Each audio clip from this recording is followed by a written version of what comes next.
Hi, Barbie. Hi, John. I'm Christopher Gallardo with Pop Alternative. How are you both doing today? Yeah. We're doing great. How you doing? I'm doing good myself, so let's get this started. So, for both of you, obviously a lot goes into playing actual people, but this film is also very personal because of Tracy's connection to it, as well as its recency. So, what do you think is the most challenging part about portraying people from a recent recounting to those who are still alive today? That's a great question. I think, well, it depends on what the approach is. Like if this was like a biopic and I had to like get Tracy's likeness, I think that'd be a bit of a different story. And what was great was that Tracy and I, we were really interested in like recreating her as a character, right? So we were trying to make this Mm. third thing that has both of our emotions and our heart in it, but it also made sense in the context of the film. So yes, it is really daunting to have like someone's like beautiful like a piece of art that they wrote about their life. That's like the responsibility is on you to like portray it. And thankfully, Tracy made me feel really safe and supported. So I never felt like overwhelmed by that. I just felt like I really wanted to make her proud and make everyone proud. That really was like the motivating factor. You did it. You Thank you. succeeded. You did do it. Thank you. Yeah, what about you, John? Yeah. So it was great that Tracie Laymon, the director, wrote the script. It's loosely based on parts of her life and family, but that she was open enough to let us bring ourselves into it. I think that's the best acting you can do is if you can bring yourself to the role. I think that's always the most touching and the most effective. So I think she gave us that gift of being able to do that. Definitely. And you guys together are just really, really great in this film. And the journey that Lily and your Bob go through raises this question of who can we really empathize and heal with? So for both of you, what's the key in challenging in channeling that sense of compassion through both of your performances? Wow, that's a good question. Yeah, that's a good one. I think listening, connecting, and really understanding people, I think we can be quick to dismiss how people feel. And I think with this script, it's very confronting. Like this movie is confronting. You have to be there with Lily in her most intimate moments Mm. and in these kind of uncomfortable um breakdowns and also these ups and these like it just is like it's confronting. So I don't know. That's Yeah, Yeah, yeah. I mean, I was trying to find sort of the parts in me that are really vulnerable and unjudgmental and unconditionally loving. And I have my own kids, so it's easy. They teach you that. Kids make you a better parent. So I was trying to bring that in my relationship with Lily as Bob. How can this guy open up to the stranger and care for them? And nurture them. definitely. And even though we have some of the good sides to building those relationships, we also have some of those toxic sides in some of the parts of this film. And it reminded me of like Euphoria in the sense because it accentuates this idea of the toxic relationships, especially with what Kai goes through. So for you, Barbie, how do you look back on that arc through the lens of this film? sorry, which arc from Euphoria?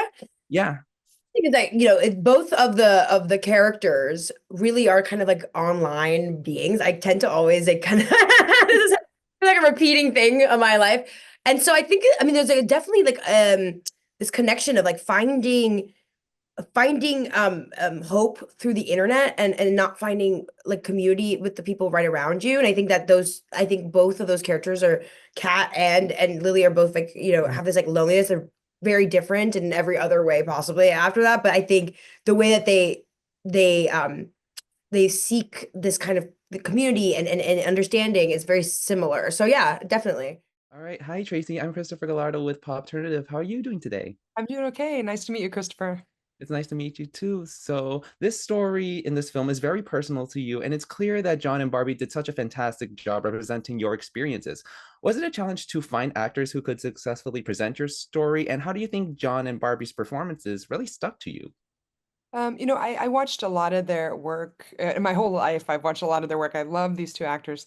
I watched interviews with them. I tried to pay attention to who they were as people, and really, they really showed up as themselves. They didn't have to stick to the box of me or my Facebook Bob. They got to just interpret the script and show up as themselves. And they both have such wonderful hearts that was the most important thing to me is that if we can convey the heart and the emotions of the scene, then and then the story, then however they choose to interpret that, we can do it together.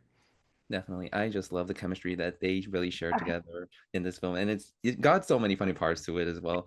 But on the directing side of things with you, previously you've written and directed so many of your own short films, but now you've got this feature-length film that really just expands so much of your experiences. So sorry, aside from finding the right people to portray you and those that you know, what was the biggest challenge in transitioning to such a longer form?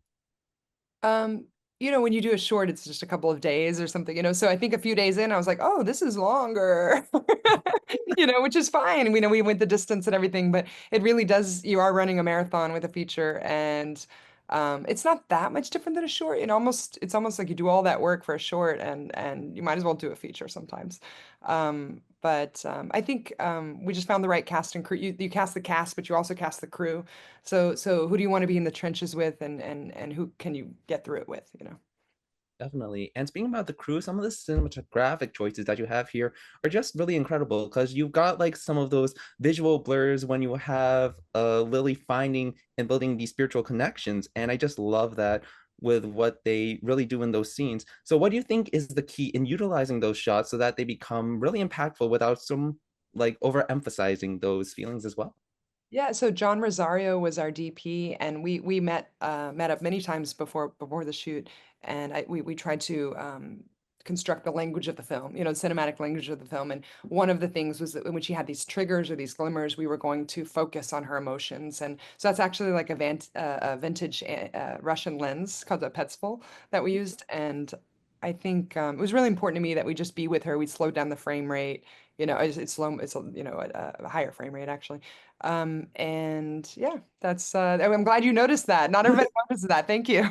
Yeah, I really love that cinematographic choice because you can just really start feeling how Lily feels when she starts feeling those spiritual bridges, and it's just really nice to have that in the film. And one other thing that I really love that becomes really important over time is obviously the scrapbooks. Like you have Jeannie and Bob's scrapbooks sort of in the beginning, and then also Bob and Lily's at the end. How do you think something like that not only helped you create that space of vulnerability, but can do so for others as well? I think, it was important to me that taking the digital connection and bringing it to the real world and bring it to analog and think, that to me the point of the internet is to bring us closer. So it's like, how do we take this connection and bring it to real life? And my childhood best friend's mom was a scrapbooker, so that's where I got it from. And my dad did not really care about my childhood photos. He gave them back to me in a garbage bag, if I'm totally honest. But I wound up in my childhood best friend's family's album. And she would always be like, my mom's scrapbooking again. And I'd be like, oh, it's amazing. You don't understand. She's saving all your photos in this album. It's so beautiful. And I would wind up in their book and it's just like the corner of a photo. And I just thought it was the most amazing thing ever. So it meant so much to me. And I thought it was like a really great way to represent that one person's trash is another person's treasure. Like, don't define yourself if you're in the wrong space. You know, just move over to people that appreciate you because they're out there. Definitely. Do you still keep any of them in hand just in case you want to like look back on them for inspiration for any of your future films? I don't have my childhood friends' scrapbooks, but I do have all the scrapbooks from the movie. Like I was one of the main thing I wanted to keep. I just said, please let me have the scrapbooks. Well, I'm glad you have them, and I just Yeah. really love how they're used in the film. And I gotta say, Tracie, thank you so much for this wonderful conversation, and it's so nice meeting you today. So thank you so much again. Really hope you have a wonderful day. Thank you. Thanks so much. Thank you for tuning in to Popternative. Make sure to check out our past episodes of Popternative on YouTube. This has been an Autograph Communications production.